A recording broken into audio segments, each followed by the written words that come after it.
Stephanie, 1966, Dallas, Texas. Not that long ago, but let's go back when you were a little girl. Tell me about life when you were just little in Dallas. Well, I went to Akiba Academy.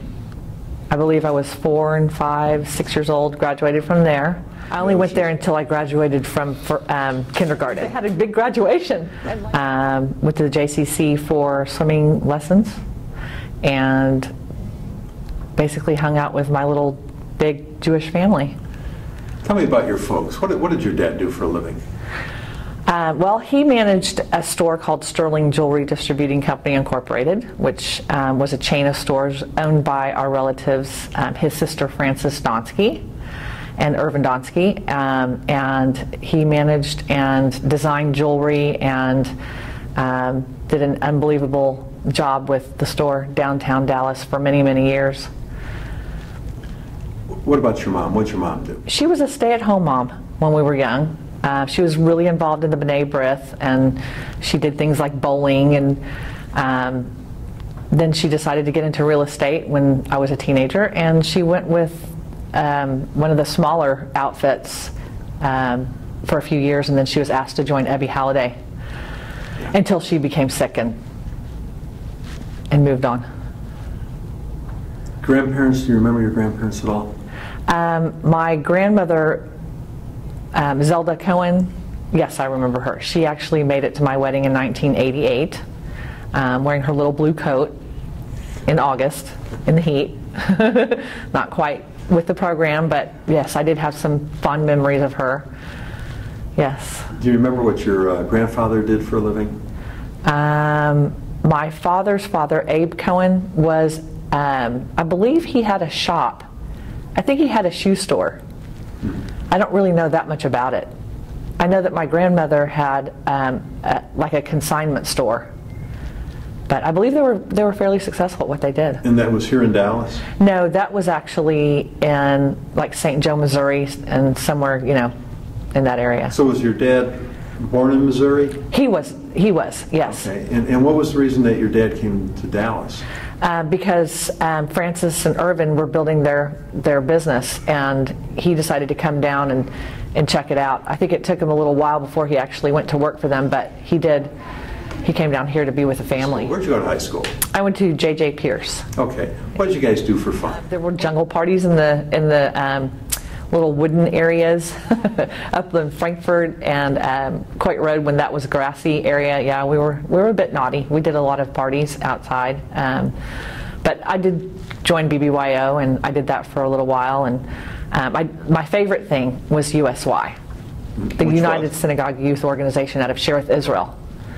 And those were conclaves that we would go on, convention weekends where we'd spend an entire weekend in Shreveport or Houston or Oklahoma City and meet all the other kids, Jewish kids, and just do like the whole Jewish thing and play with each other and, you know, get all kinds of boyfriends. And now, when you were young, the Vietnam War was going on, the hippie movement was going on. Did any of that mean anything to you then?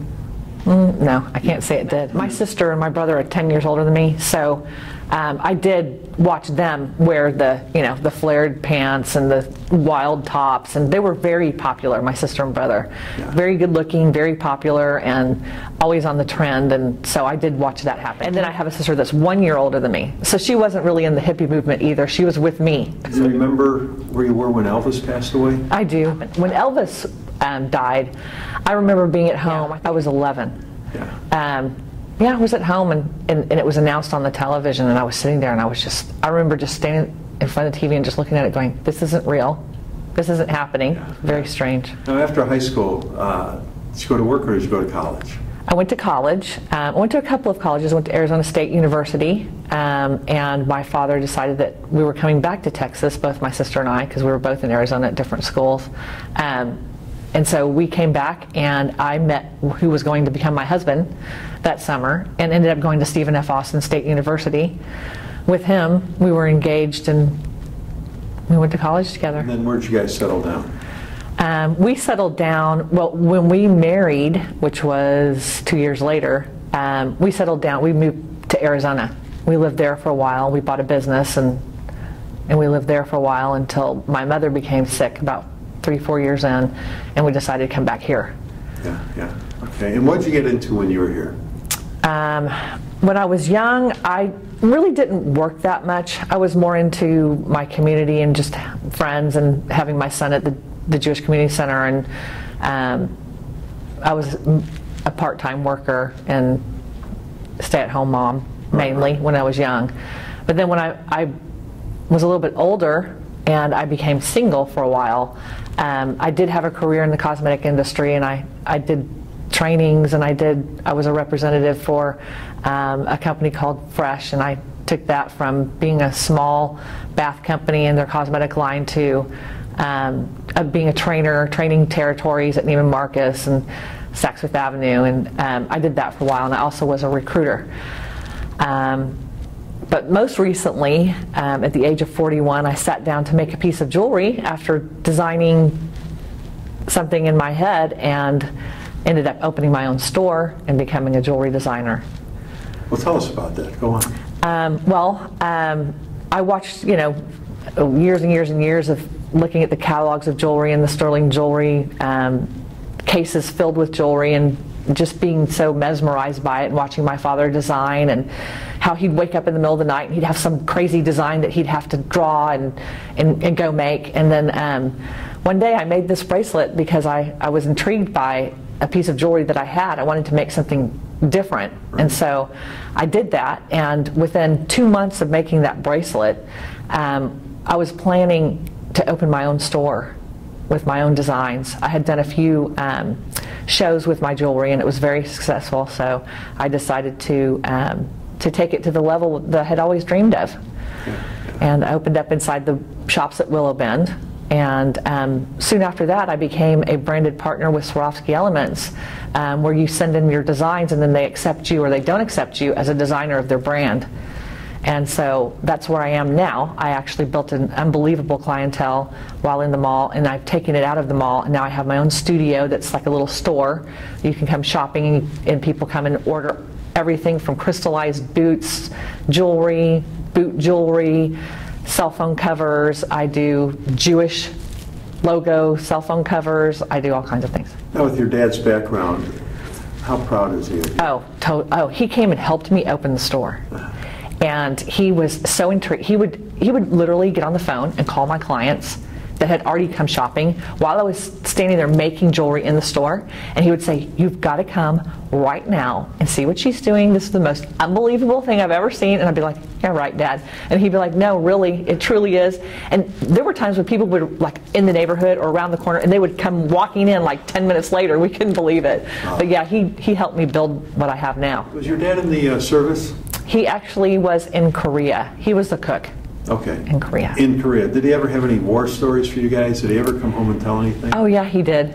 And to be honest with you, I don't really remember much about it. Yeah. He did tell some stories though. I think, just hearing some horror stories, I kind of have blocked a lot of it out. But yeah, he had quite a time in Korea. Yeah, okay. Now, you're remarried. Tell me about meeting your husband. Fonda Sheps Are Better knew Peter Berman and wanted to introduce him to someone Jewish, and asked my sister Sharon Berman if she knew anyone, and she said, "Well, there's my sister." And so they gave him my phone number, and he waited a few months to make the phone call, and he ended up not making the phone calls because he heard through the grapevine I was dating someone. And I was kind of interested in going out with a South African, but not really sure about it until I went to Israel. And that following spring I went to Israel, and I experienced something so completely different and magnificent that made me realize that we're all the same but different, and that I should give an opportunity to meet or maybe even date somebody who's different or from somewhere different.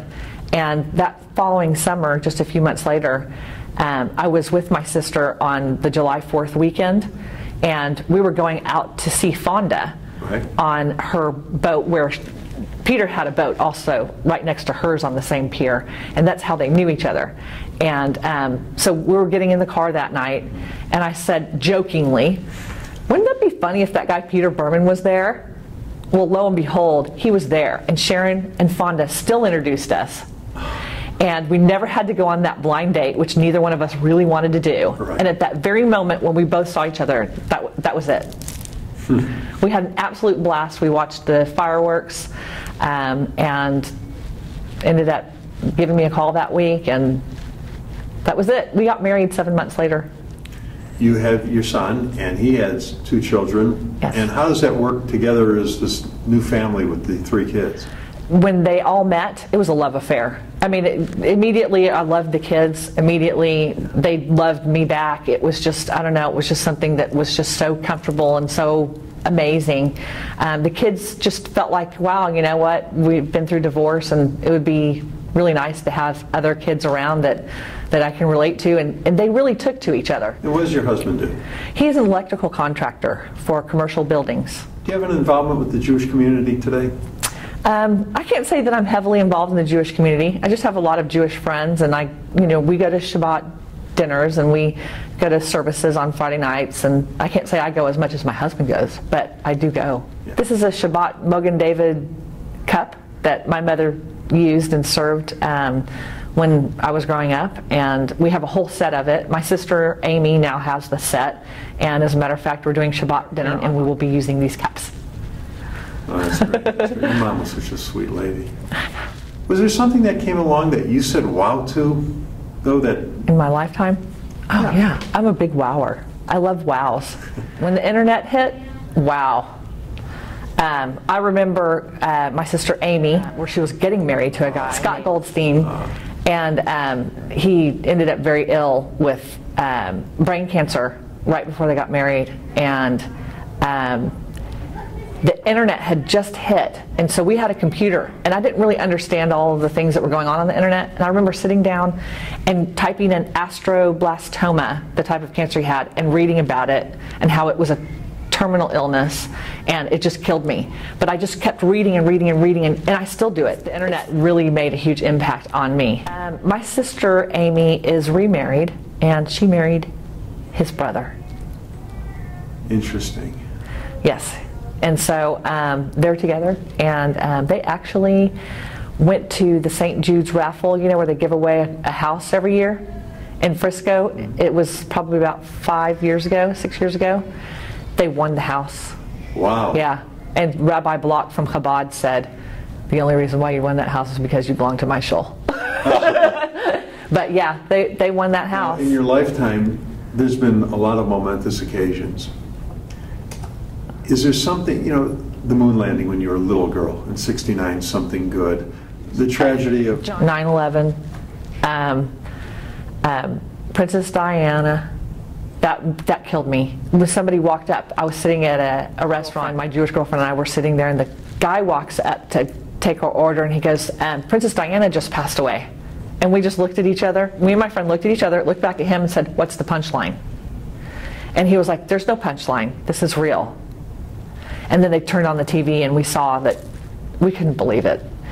Michael Jackson dying, that was crazy. That was a moment of absolute disbelief. The 9/11 incidents, oh my god, that was beyond anything that I could have ever comprehended, watching that on TV. And when I saw the hole in the building, I was on the phone with my father, and I said, the building is going to fall. I said, there's now nothing to hold that building together, and it is going to fall. And my father was in disbelief, and then the next moment when the next building got hit, we were watching TV together, and I just couldn't believe it. You're still a young lady, but what advice could you leave to the next generation? Just believe in yourself. Believe in your family. Stick with your traditions. A lot of the kids today are afraid of religion. They see what's happening to the world, and they blame it all on religion. Don't blame your religion, because your family is part of your religion, and you need to keep that close to your heart at all times. Believe in yourself, and always do whatever you can to help other people, and give as much as you can. Stephanie, you did a great job. Thanks for doing this. Yeah.